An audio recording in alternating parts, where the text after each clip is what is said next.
The Nigerian Army on Monday buried the 6 soldiers and 1 officer who were killed in an ambush by terrorist sect Boko Haram last Friday.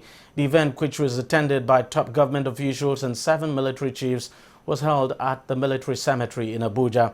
President Muhammadu Buhari, who was represented by his Chief of Staff, Abba Kyari, assured the families of the departed soldiers of government support at all times. Chief of Army Staff Lieutenant General Tuku Buratai also paid tributes to the fallen soldiers, saying their deaths would not be in vain. The remains of the gallant men who had fought to keep Nigeria's northeast safe from the clutches of Boko Haram. The 6 soldiers and 1 officer were killed in an ambush by the insurgents on Friday, November 4th. Their death, especially that of their commandant, Lieutenant Colonel Muhammad Abu Ali, a soldier respected for his dedication and accomplishment in the war against the insurgents, has hit the nation's military hard. It was a solemn ceremony as close family members, colleagues, friends and their superiors gather here to pay their last respect and bid them a final farewell. The officer and soldiers, together with their colleagues, have shown unalloyed commitment to the government good of all Nigerians.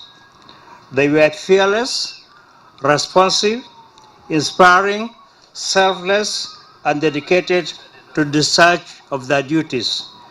In these qualities lie the foundation of our national values. They were brave, precise, professional, and inspiring. They led the battle to recapture the following towns and villages: Manguno, Baga, New Marte, Bama, Goza, Banki Junction, Gamborungala,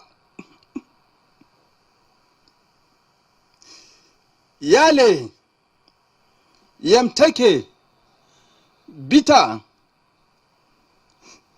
Doronaira, Kangarua, Arege, Abadam,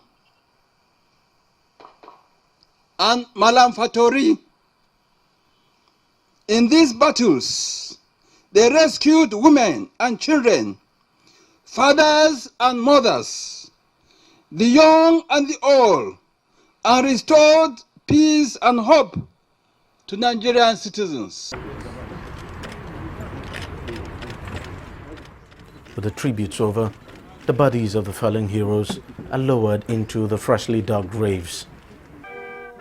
Among those who have come here to pay their last respect is a friend of the late Lieutenant Colonel Abu Ali. He never considered all of that. When he went into the army, he went in and gave his all. He didn't act like, a lot of rich kids would normally act like spoiled kids.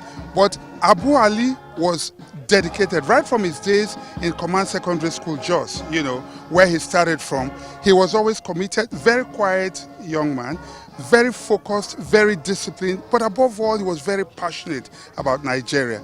And it showed. And when the news came to us as old students that he had passed on, it was a huge blow. It came during a national ESCO meeting. We heard that a hero had fallen, some soldiers had been killed, and we just thought it was just anybody. And then when we heard, we felt bad because we were planning to celebrate the 40th anniversary of the school, and he was one of those we were going to, honor. And then only for us to hear a news that he had passed on, and it was a devastating blow for all of us. Nigeria has lost, the army has lost, and I think it will be fitting for the authorities to name a monument after this young man to inspire many more young men to fight for this country and give their lives just as Muhammad Abu Ali has done. The ceremony here is a clear reminder that though Boko Haram may be a defeated force, it still poses a potential threat. Nigeria has been battling the insurgents for more than 7 years now. Though the army has succeeded in pushing back the sect within the past year, the terrorists still staged some attacks in the northeast, and in recent times, those attacks have become all too frequent. The death of Commandant Abu Ali and some of his men only clearly shows that much work still needs to be done for Nigeria to finally bury the ghost of Boko Haram.